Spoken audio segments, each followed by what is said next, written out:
in that, because with me, I always talk about it, and I know I turn some people off. I try to frame it in such a way where it's like this is you can do it if you don't have to do it if you don't want to, but I'm saying this is gonna help you with this process. But tell me, like, how far can you take it if you have a room full of health seekers or just brothers and sisters that's out there? Like, how far can you take them in an initial discussion? Well, I take them how far they want to go. That's it. If you want to go deep, let's go deep. If you want to touch the surface, let's just touch the surface. I work, and that's even when I when I schedule appointments, I go according to what you want to know.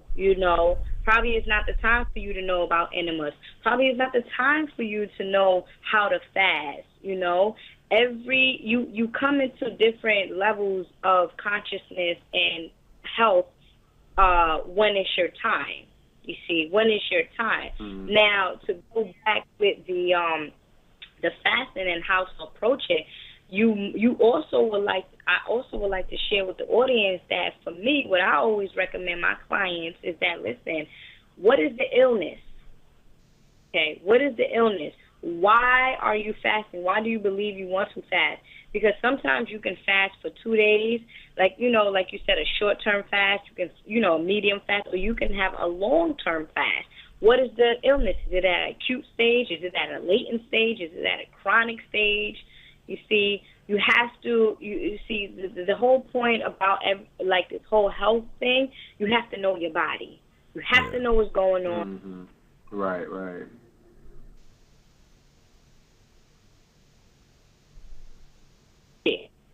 I can't hear. We lost you there for a second. Can you hear me? Yeah, go ahead. Hello? Uh-huh. Yeah, I can hear you now. Okay. Yeah, so I was just saying, you have to know how to approach the illnesses that many of us are experiencing, such as asthma. Most of us experience asthma, always having migraines for some. Migraines is basically the body's attempt to get to, to remove all of this acid or toxins that's impacted in your brain.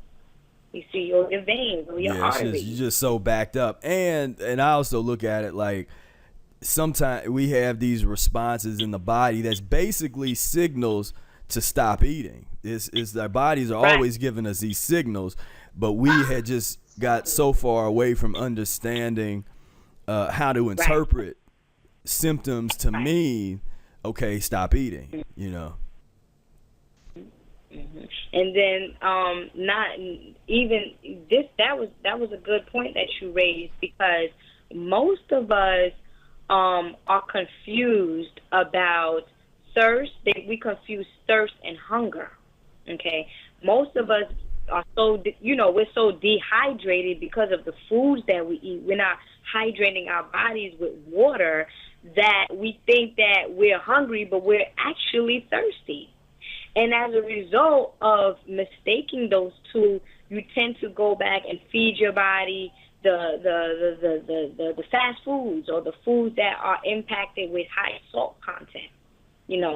High salt content. So we have to understand that we have to hydrate our body daily, because we are composed of about 85% or whatever percent we are composed of water. That drinking water daily is part of people's diet. We have to know that. We have to know that. And if I may add, I'm going to touch on this topic of the Cajun water. And this is my philosophy, and this is what I find to be true. That the Cajun water, okay, we all know is water that is basically at a level of 8.0 or whatever, 9, or the high alkaline volume. Now, what happens when you're constantly drinking this alkaline water? If you're constantly drinking this alkaline water, you're going to begin to slow down the digestive organs and your organ systems. Why? because you're drinking alkaline water. Alkaline, its property is to slow things down. It's in harmony, in opposed to acid water. Acid water is basically, active, acid. We know the difference, but the key here is that I don't recommend Kangen water to drink daily. I believe that if your body or if your blood is acidic, you can neutralize it with Cajun water. But the best type of water to drink on a daily basis is distilled water. Why? Only because most of my master teachers, such as Professor Arnold E. Redd, they only recommend distilled water, and they've been in the game since like the 1930s, 1940s, or whatever. They are they're gurus to this, And not only that, I drink distilled water daily, and I'm telling you from experience with my body how I feel. I feel much better. My bowel movements, I'm not constipated, but it just feels better when I'm drinking distilled water. And if we know anything about distilled water, it's just basically plain water, has none of that, minerals or whatever. Is mostly more so compatible with your body, and it is known from Andrew Newton. Do you know that brother or that guy, Andrew Newton? Well, he speaks about the distilled water and how good it is, and he's done intensive research on distilled water. But he speaks about how it is basically close to rainwater, and rainwater is the most healing water out there. Not Cajun water. And Cajun water is not natural, because if you're putting it through a filter, if you're putting it through the filter, number one, what you're doing is firing up the molecular structure, which is H2O. You're breaking that apart. That's number one. So you think that you're getting the fullest potential water out there? Oh, Cajun water? No, it's breaking it apart. What's good about it, I told you the bad thing, but what's good about it is the ion levels, the ion levels that's in the water. That's the only thing that's good in Cajun water. And you are only, for me, according to my philosophy and what I find to be true, is that Cajun water is only to be drinking temporarily when you're sick, when you're ill, when you have like an acid reflux or acidic blood. Acidic blood, or you have diarrhea or whatnot. You have all symptoms that are moving too fast within your body. That's an acidic reaction. You want to neutralize that with some Cajun water, and that's the only time, according to nutritional healing philosophy. Yeah, and of course, I mean, you're on with the distilled. I mean, from a Mucusless diet perspective, that's pretty much what the adopted acceptable water that we use. Now we might not encourage the necessity of drinking water all the time. That becomes more of a personal thing. That's not like a requirement. I know Brother Air, he doesn't drink water. He pretty much just he either is like fasting on fruit juice, dry fasting. And he really never water fast. He pretty much, and he always makes that point. And I always kind of wondered why he emphasized that as much. And I think it was just because he wanted, in the same way that he likes to show people that you don't need food, like people that are scared of fasting. It's like, well, you don't need food. He's like, he also is showing people at a certain level, you don't need water, or at least to intake it in that way. And then the analysis that we get into that's when you start really getting into the dynamics of the breath and how the breathing process itself creates moisture. If the body needs, because like you were saying, we're so depleted. We got so much work to do physiologically because we're all we're a mess. But in a perfectly clean body, all the moisture that we need is going to be produced from the breathing process. And now I've been drinking I've went different periods where I drank like no water, and I pretty much just dealt with just either fresh juice or then sometimes on mono diets I would not drink any liquid and just eat the fruit, and just that was it, and and then now I'm in a phase where I drink more water, and I've been doing water, the kind of in and out of different water fasting days and experimenting with different things. But so that's an interesting thing, and I mean, and I agree on the we pretty much don't really do too much with the Kangen water. There was a video I just did where the guy was talking about the Kangen water, because there was a colonoscopy video. They were showing all these colons, people. They were showing people that had like just disgusting colons, and then it'll be like 3 months later after they kind of had been on a cleaner diet, and I think they had put them on that water, then their colons was looking a little better, but that's it's right. interesting. That's a part of having all the waste in us, and the hydration actually helps move that waste. I found that as well, that I'm not dehydrated when I am. There's a certain point where I'm not dehydrated, and then I get dehydrated, and it's really due to the digestion process. Digestion's like a boiling process, and the body's 98 degrees.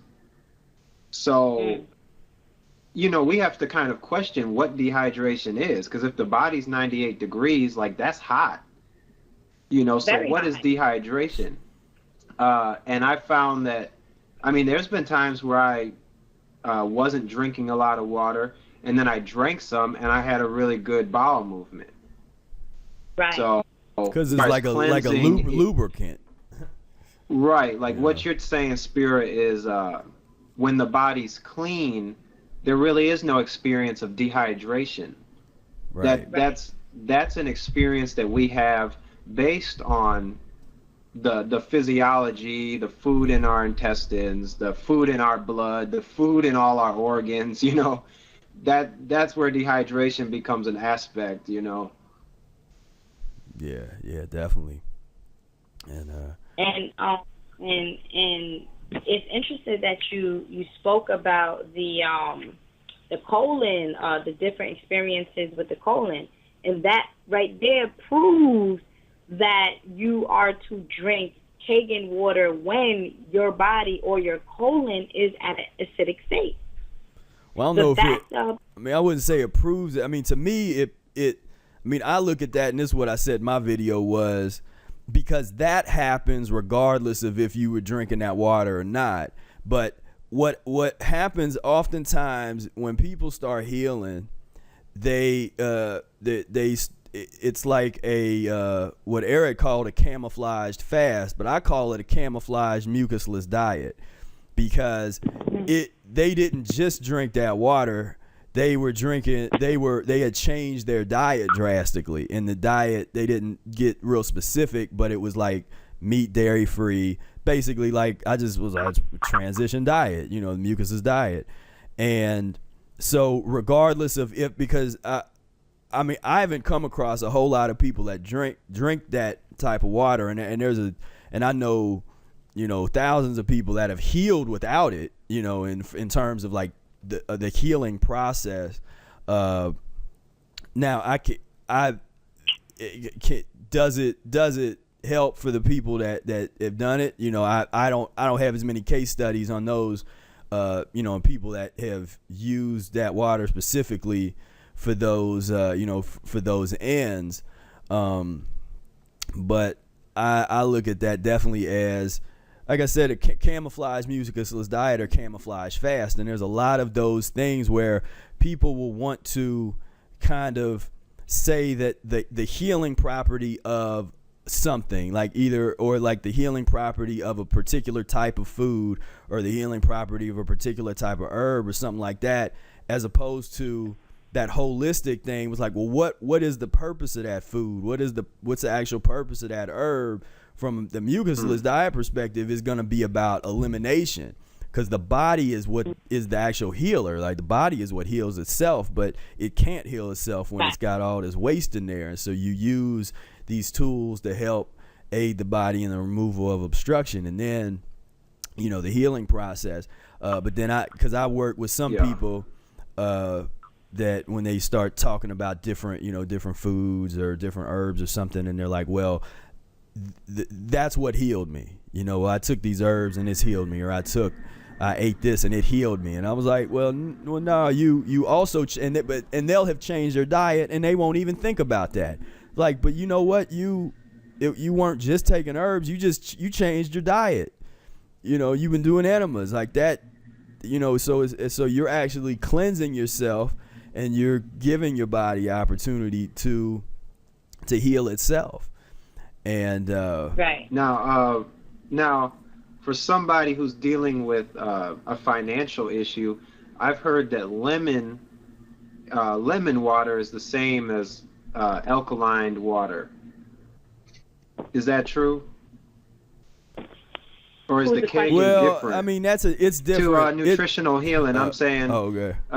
I don't know too much about Kangen water, but I've heard, like, you know, people say alkaline water is the same as lemon in water. Is that like Kangen water?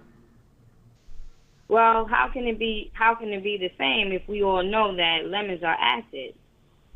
It's an acidic fruit. Lemon is an acidic fruit. So how, just like right there, what happens is it may have the same effect, but it's not because the it's same. the cleansing effect, and that's why Eric was more into, because some people use the term structured water, and they're like, well, I structure my water via, you know, I don't really get into that type of concept, you know, but the people will look at it like that, where if they use lemon in the water, like say distilled water, then that is supposed to kind of activate it and structure it, you know, in that kind of manner in terms of the mineral side of things. And Eric points that out. You would say, well, and then Fred Hirsch does later in some of the other the other Eric texts. But to me, the true cleansing and healing property of a lemon is the extent to which it really cleanses. Like, it has that astringent quality that pulls on the mucosa. It goes down, and now you're pulling on this mucous membrane and allowing it to open up. You know, it's kind of like the pores on your skin on the outside. If you put some water and on it and let the air kind of hit it, and your pores open up. It's like these astringent fruits, whether it be lemon is probably the most astringent fruit, but then even the subacid fruits, which are grapes and so on and so forth, just pretty much anything except the sweet fruits or the fat fruits that have an astringent property. But the lemon is like the ultimate astringent. You know, you add that to the water, and it's like now it's pulling on your mucous membrane, and really getting the as some people say, the lymphatic system or the mucus system to move and begin to eliminate the waste. And but yeah,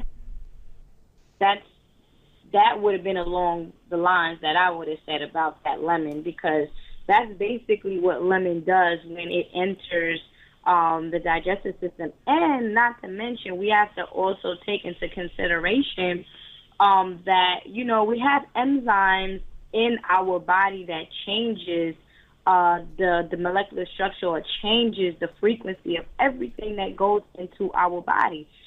Within different parts of the digestive system, we have different pH levels. We all know that the stomach has a pH level of like about 2.5, very acidic, because it has hydrochloric acid that breaks down the foods, you know, and then going into the small intestines and the large intestines.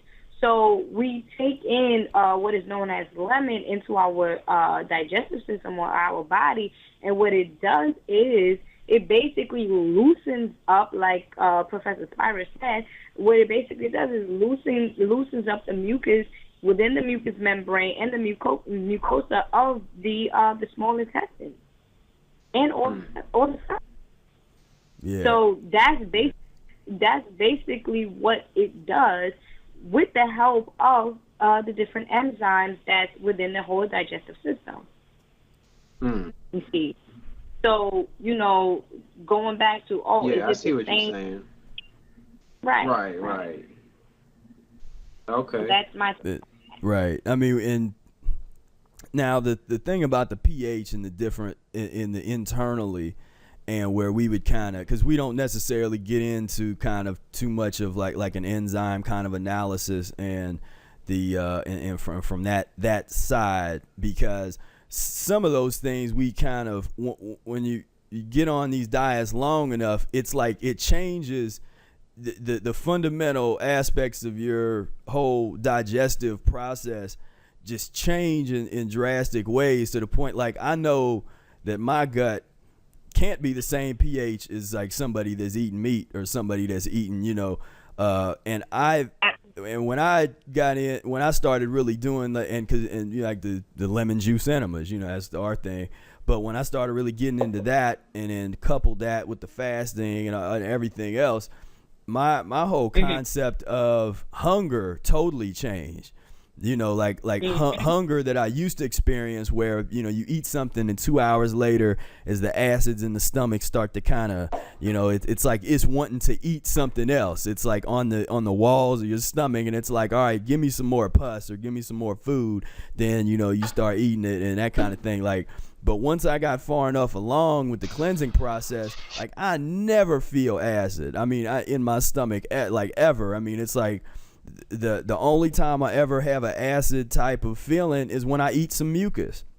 If I eat some starch or some grains or anything along those lines, I might have some kind of where I feel some acids develop, and it's almost like they're developing on contact. It's not developing based on what's already in there. It's almost like it's developing based on this, that the stomach is so sensitive in terms of acid, like it just can't even handle it, and so because it almost has to create acid to be able to deal with this mess that I put in, so that's one of those places where I kind of I like to keep the concept open, to be able to be able to, when the time is necessary, it's almost like we have to come up with new theories and new ways of explaining physiology, from the ground up, because this level of cleansing and healing, like,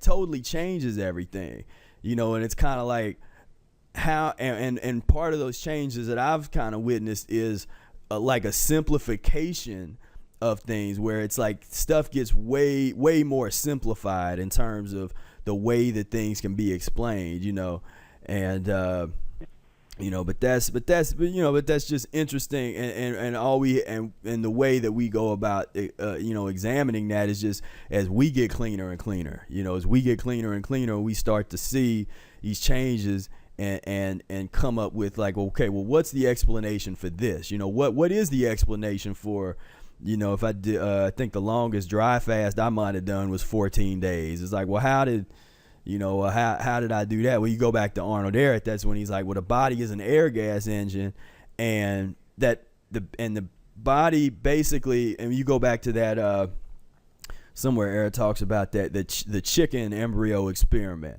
And to me, that's really profound, basically, because, and I forget the name of the chemist that did it, but they basically kept these chicken embryos alive for like 25 or 30 years, and the day that they died was basically the day that they didn't eliminate its waste. That was the one day that they didn't take the waste that the cells produce and help them eliminate. So with us, it's kind of like on the cellular level, that becomes the reason that we eat. That becomes why. It's like, why do I eat? Well, the reason I eat personally, for me, is to aid my body in eliminating waste, because my kidneys are still putting themselves together. It's not on the level that they need to be, and that's like kind of a lifelong healing process of just regenerating the kidneys to actually function on these, like, what to us I guess would be Superman type of levels, just that higher kind of level. The kidneys need to be put back together, adrenal, the whole endocrine system needs to be rewired, to all that. And and in going through that, it's kind of it's like I find that the more often than not, the redefinition and the re-explanation of a lot of things, kind of come into play. Mm-hmm. Right. Yeah. Yeah, I wanted to add, like, just going on the health journey is like, it's so important for us to get out this kind of information because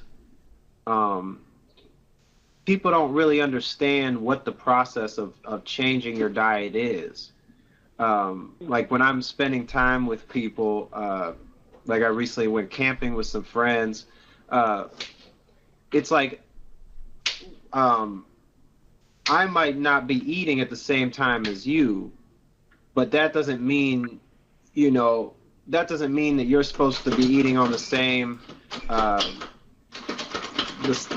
the same pattern as me, and somebody else is going to be eating at a different pattern. And like you said, Spira, you touched on hunger. Like, you're not supposed to discipline yourself all the way into health.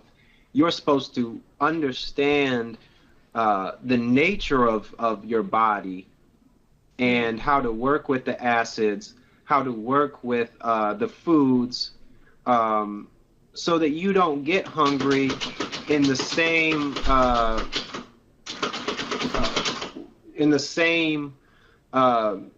format,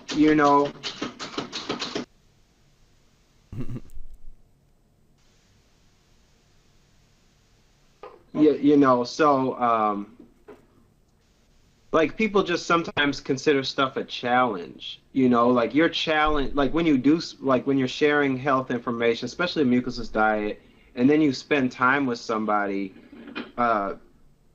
it's like you might just not be eating at the same time as them, or and it's like it's not that I'm disciplined to the point where I'm just not eating. That's not at all what this thing is about. That's not what vegetarianism is about. It's just a matter of knowing, how the thing works. And that's hard because now we're talking about the social, because people, the social aspect. Because people are gonna see this and they're gonna be like, oh, maybe I shouldn't do this or that or that, and it's like, no, you don't just jump around. You have a system, Yeah. Well, and that's what nutritional healing was saying. Each individual person physiologically is different, is going to have a different path. What stays the same is the principles, the principles of elimination, the principles of transition.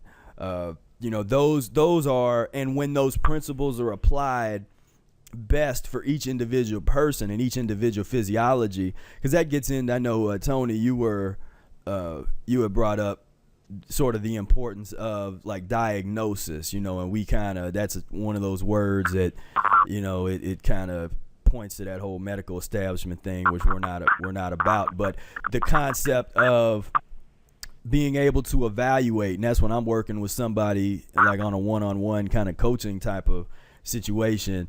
Those are the kind of questions I want to know is what physiology type are you? Because I basically analyze things from two physiology types, as Eric points out, the uric acid type of physiology, which is oftentimes the people that are really skinny, that might be like one-sided meat eaters, that basically have more acid interference internally.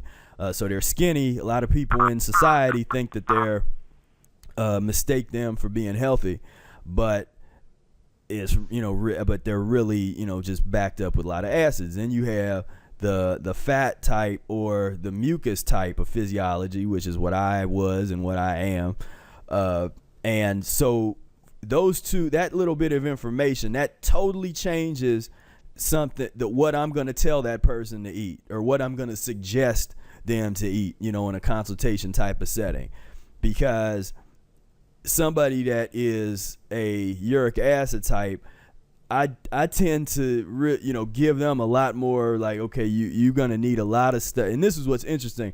Oftentimes the uric acid type are the people that want to be the most aggressive. Sometimes, they're kind of the people, they want to fast, they want to do these, like, water fasting and lemon fast and mono fruit diet for years and that kind of thing. They're the people that actually need to transition the slowest. They need to be dealing with the green drinks. They need to be dealing with a lot of salad and vegetables. Eat the cooked, some of the cooked vegetables, mucusless vegetables, and just like a good old fashioned slow transition is fine, Then with mucus types, I might get, say, depending on other physiological issues, they might be able to be a little bit more aggressive, because the waste is eliminating differently. And so they can do a little different. They might have them doing more enemas. A uric acid type might be like, well, you go easy on the lemons in your enema, because you're already kind of acidic, and so what's going to happen as your waste and your acids start to kind of chemically change in order for the elimination, it creates that gas. And the biggest issue with most uric acid types that I've worked with is as they start to cleanse, they start to have terrible gas, terrible bloating. They might have, all kinds of cramps and stuff. And so that's why I'm like, all right, you need like the green drinks, you need water, kind of enemas. You maybe put a couple lemons in there, but, you don't have to be as aggressive. Whereas someone, mucus type is kind of like, all right, hardcore, put as many lemons as you can stand in your enema bag. You can get into your fruit fast and be a little bit more aggressive sometimes with them. But again, it all comes down to their own physiology. I'm real interested in what people's parents ate and their parents, kind of their bloodline. Like where my father is from Trinidad, so physiologic, because I often ask people, and it's more of an imagined kind of thing, but how if you could look at your bloodline, how far back do you have to go in your bloodline before you get back to a fruitarian? Someone like me, where I'm privileged to have a father. I mean, I'm kind of mixed up, because I'm privileged to have a father that it was in the islands, and then later we had never talked about this until I was into the diet. But then he started talking about how they ate. A lot of times they would go eat nothing but mangoes because they were poor, and that was kind of what was available. So they would eat nothing but fruit. They might not have much meat at all. There was guys around doing these long water fasting and stuff, and that was just island life. It was just it wasn't nobody around talk about you need protein. It's like, they live on a different world. So physiologically, I have that, but at the same time, I got a mother with European ancestry, so I'm dealing with that on another side, and so when I analyze that and sort of put all of that data in to understand, it's like I start to understand, why do I crave what I crave, like the long-term stuff, not the short-term, like 6 months where you're trying to get off of meat. But now that I've been into this like 12 years, it's like I can really understand why I go back to certain mucus forming foods, the ones that I do, why I'm able to feel the way I feel and kind of sustain fruit periods for the length of time that I do, and so that factors in. And a lot of people, I think, don't necessarily think about that in terms of, because I work with a lot of people, and they have a desire to want to eat nothing but fruit. But I'm kind of like, well, but you might have to take a look at your ancestry. It's going to probably take you a while to really truly transition back to that, and that's sometimes a message people don't like to hear, that is going to take a real serious transition, based on your bloodline, based understanding where you're coming from and understanding the work that you're going to have to do. Indeed, that was beautiful. Oh, thank you. Do you ever wake up in the morning feeling bad? I mean really bad? Blowing your nose and coughing up green slime bad? What if I told you that the foods you eat are causing mucus to back up in your body? The good news is this waste can be eliminated naturally. Discover the simplest and most powerful natural lifestyle secret that has improved the lives of thousands. Professor Arnold Ehret's Mucusless Diet Healing System, annotated, revised, and edited by Professor Spira, is a complete course for those who desire to take their health into their own hands. You will learn how to naturally get rid of that annoying stuffy nose, soothe your nasty cough, melt away unwanted body fat, prevent dangerous health issues, and heal yourself of painful illnesses. Where are my real brothers and sisters at? You think you're hard? You think you're a revolutionary? Then you got to be talking about health. Learning to control what you put into your mouth is the most revolutionary thing you can do.